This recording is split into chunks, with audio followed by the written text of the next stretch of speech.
Chapter 22. Jack watched as his mother concentrated on the marble control stone. All he could do was focus on sending her the energy from his well. So that's what he did. He was the glorified battery source of their little operation, and little more. Unfortunately, despite the circumstances, he couldn't pretend it didn't hurt his ego just a little. He wanted to be able to do what his mother was doing, and be an active participant in their rescue. As it stood currently, he felt helpless. It wasn't a feeling he enjoyed. All he could do was stand there and do his best to supply his mother with the energy she needed. Every moment he felt a little more of himself being drained, taken by the process. At the same time, he couldn't help but think of how different this was from when Chantel had healed him. Back then she had torn the energy from him, and the process had left them both exhausted. This time, he was giving the energy to his mother willingly, and even helping to pass it to her. They had been working for close to half an hour by this point, and he still had more in the tank to give. Jack had no idea where he was on the scale compared to other magical generators, but he could suddenly understand the allure of having someone like him around. He was like the ultimate backup battery and power source in one. He could make it so any magic user could cast their spells long past where they should have run out. A minute later, Eleanor stepped back from the stone. Her eyes glowed with an icy light, and a feral snarl had appeared on her face. "Come, we'll need John and Chantel's help to get them back." She spun on her heel and pulled her son along behind her. "You found them already? Where are they?" Jack asked, trying to keep up with her, a risk getting dragged up the stairs. "Of course I did. Once I got the tracking spell working again, it was easy to find them both." "Well, where are they?" "The old industrial area of Denver. It looks like they took over an entire section and repurposed some of the old factories and warehouses to their needs. And we need Kaitlyn's parents to storm the place?" he asked as they walked out the missing front door, stumbling as the toe of his shoe caught on something. "Wait, Mom, hold up." He pulled his arm from hers and bent over the path that led to their front door. "What is it?" Jack pulled out his phone and turned on the flashlight. "My foot hit one of these as we were walking just now. They look like the acid pits that were created by that monster Kaitlyn and I ran into at the old school building." He lifted the light further, revealing what had once been a smooth path to now be a pit-scarred mess. "If it is the same, then we might have a larger problem on our hands." "Why?" "Because those weren't caused by any Bane or other Nightwalker I've ever heard of. Which means they're experimenting with regular monsters and letting them back out." "What did you say it looked like again?" She handed him the keys to her car again, and jogged around to her door as he thumbed the key fob and unlocked it. "I don't know, a slavering scruffy werewolf. Kaitlyn could probably give you more details, simply because she is more familiar with everything." The car started with the gentle purr of German engineering. "Is Denver even part of eastern Colorado?" "Colorado's a big state, sweetie. What someone might consider the eastern part is fluid, based on location." "So that's a no?" he asked slowly, rolling to stop at the stoplight. "Colorado has 3 barons currently, but it used to have 5. I handle everything east of the mountains for the most part." "Mom, like you just said, Colorado is a big state. That's a lot of territory to cover. How have you been doing it all this time?" She raised a brow and shrugged. "In the beginning it was tough, but the control stone and the domain spells helped me weed out everyone I didn't want around. After that, well, I just did the bare minimum, so it wasn't exactly hard then either. Surely people must have wanted to move out here though, or drive through and create some trouble. I just refused all applicants who wanted to move out here. They stopped coming after a while. As for troublemakers, there have been a few, yeah, but they weren't anything I couldn't handle, even with my diminished abilities." He pulled into the Lockachers' driveway a few minutes later and shut off the engine while his mother hopped out and raced to the front door. Lights went on all in rapid succession as she pounded on the front door. A moment later, a shirtless, hulking John yanked open the door. Jack ran up behind his mother in time to hear her explain what had happened. The large behemoth of a man nodded to him and then turned around to look at his wife. "We should help them." His deep, gravelly voice felt even rougher this early in the morning. Chantel nodded once. "Agreed. You realize this is going to call the council down on you though, right?" Eleanor gave them all a grim smile. "We'll cross that bridge when we come to it, But yes, I have a feeling that will be the case. After we do this, Jack and Kaitlyn will need to work on forming their bond. If the council does show up, that might be all that saves him. At the back, Kaitlyn agreed with a sad smile. This wasn't how she had wanted to form their bond. She had envisioned something more natural, romantic even, and certainly less forced. Real life sucked at times. We'll go get changed and meet you outside in just a minute.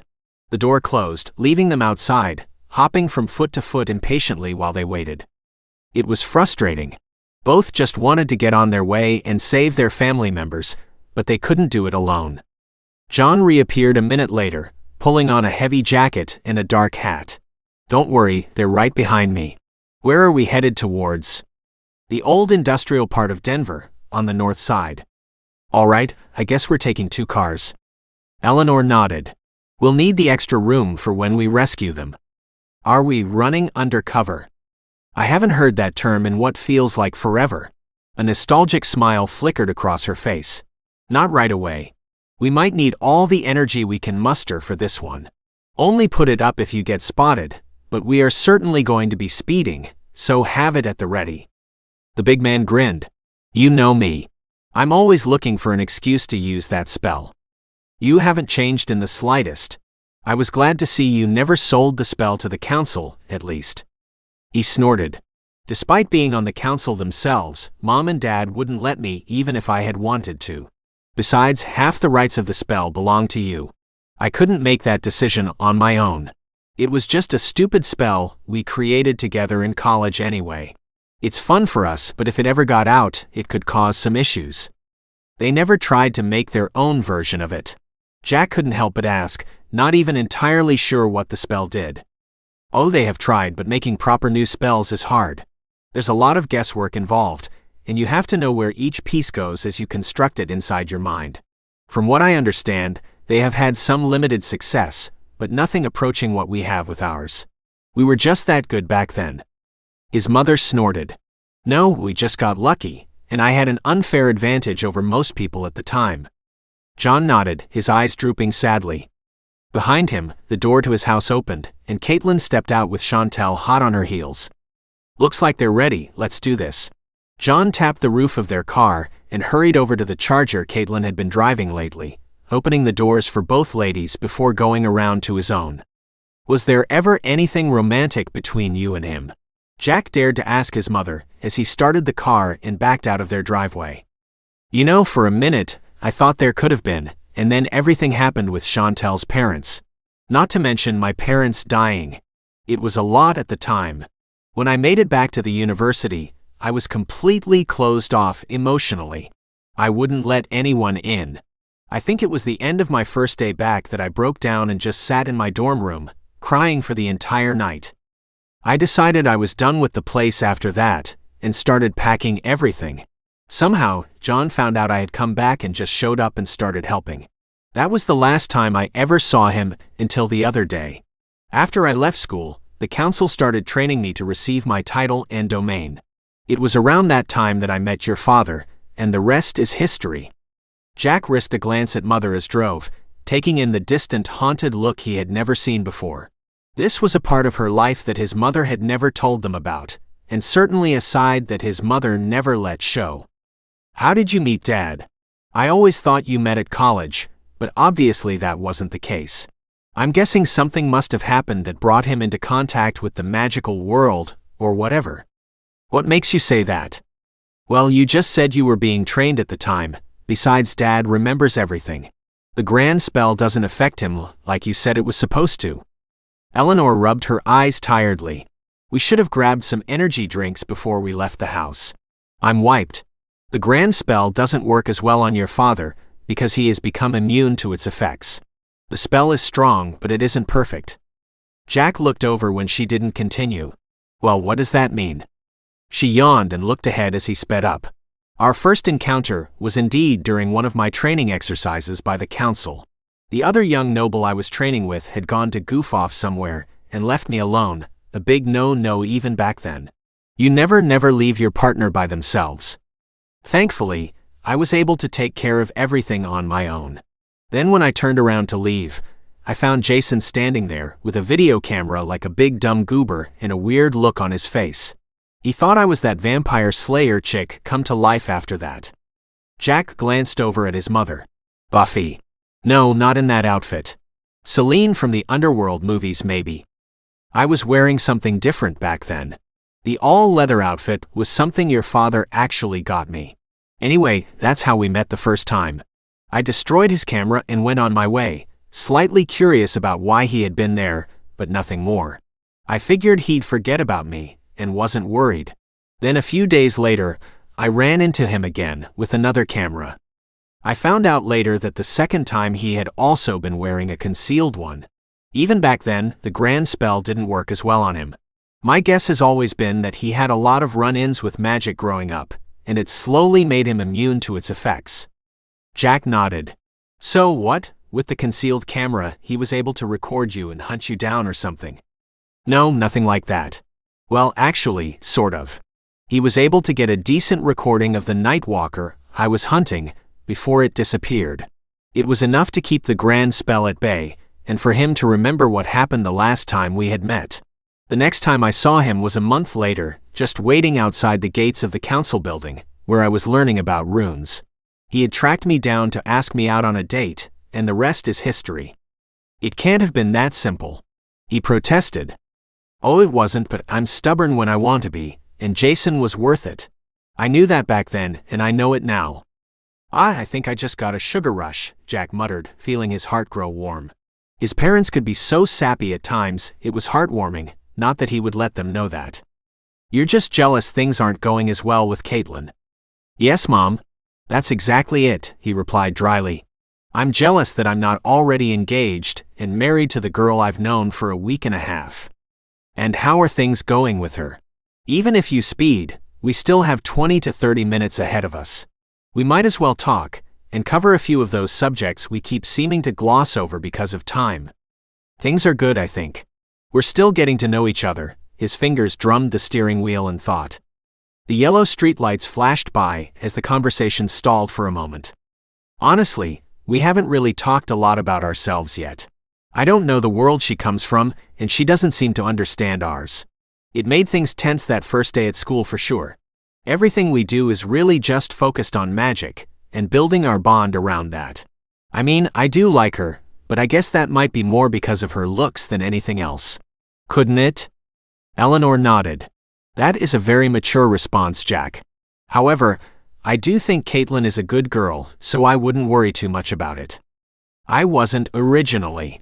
Now that we might be forming our bond sooner, I have to admit, I am kind of freaking out about the entire thing. His hands gripped the steering wheel tighter as he glanced into the rear-view mirror to make sure John was still behind them. In my head, the bond is still just this concept. I don't know or understand how it is going to change everything. Well, like I said, we have some time, so why don't we talk? Ask your questions and I'll answer them the best I can. Then we can also talk about what being able to control your magic while being a generator would truly mean for you. He swallowed at her serious tone. All right. The short drive had been enlightening in many ways, and he wished they had made the time to have this conversation sooner. However, the time for talking was over. They had reached their destination, or at least as close as they were going to get with the cars. Jack pulled into a nearby parking lot and turned off the car with shaky hands. His face suddenly pale as he tried to grin at his mother, the result looking sick. We'll need to continue this conversation later.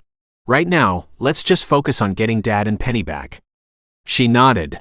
Let's find you some gear to wear. They were standing by the trunk when the Locatures arrived. How are we going to do this? Chantal asked, her eyes roving around the area. As quietly as we can until we can't, and then as quickly as we can. I don't care about collateral damage. When I walked through the area earlier, it was all deserted or looked like it was a part of their operation. As far as I'm concerned, once my husband and daughter are safe, we can send the rest of this place straight to hell. Jack felt a shiver run down his spine as his mother's voice took on a cold, emotionless tone. There would be no mercy for those who threatened her family. He was seeing a side of her that he had never imagined had even existed before this. A brisk wind blew past, kicking up the dust and trash in the area and whipping it around the parking lot before moving on. This night had been an exhausting, terrifying, and eye-opening experience on so many levels. And it wasn't even over yet. He just hoped that they managed to pull this off without a problem. They had to. His mother handed him the same gun and holster from before, along with a spare magazine. "I don't expect you to use this, but it's better to be safe than sorry." After everyone had flashlights and the doors to the cars were locked, Eleanor pulled them all to the edge of the parking lot. "That building right there is the one I detected them both in earlier." She pointed to a refurbished warehouse surrounded by new fencing. A row of semis and their trailers had been backed up to the loading dock, and they could distantly see people scurrying about even at that late hour. John scowled at the sight of all the other people they risked getting involved with, what they were about to do. "Were you able to tell how many of those people are nightwalkers or magic users, at least?" Eleanor shook her head. "I didn't want to push myself or Jack that far by reconstructing that many spells tonight." Chantel snorted. "And by that you mean you found them and then forgot about everything else." His mother turned away. "Maybe, but what I said is still true. I had to take back parts of my domain before I even began." Kaitlyn's father groaned. "Please tell me you didn't retaliate against them." "Of course I did. I needed to make sure that Jason and Penny hadn't been brought outside my area because of them." "That is definitely going to call the council down on you," he hissed. She shrugged, unconcerned. "The only thing I'm worried about when it comes to the council is Jack and Penny. My daughter should be fine as long as she isn't close to Jack. It's him we really have to worry about. Besides, they did it first. I made sure to record proof inside the control stone. I'll make each of them pay through the nose to get those pieces of their territory back. Even if I hadn't, I never particularly cared about being a baron. I simply enjoyed the peace and quiet it gave me out here." "Fine, whatever. I'll talk to my parents about it later, after this is all over. Let's focus for now. It's going to be hard to locate them once we get inside." Eleanor stared at him and shook her head, pointing to herself. "Mother, remember? Once we get close enough, I can do a blood-to-blood calling spelling. It's old school, but it'll work to locate at least Penny. Hopefully, Jason is with her. If not, well, we have Jack's blood to work with as well." "Fine, let's go. Stealth is key for as long as possible. Kaitlyn, I want you guarding Jack. Once we have them both rescued, I want you to supercharge yourself and black out the facility, just like you did the town the other day. Understood?" Each of them nodded at the instructions. It was time to go rescue Jack and Eleanor's family.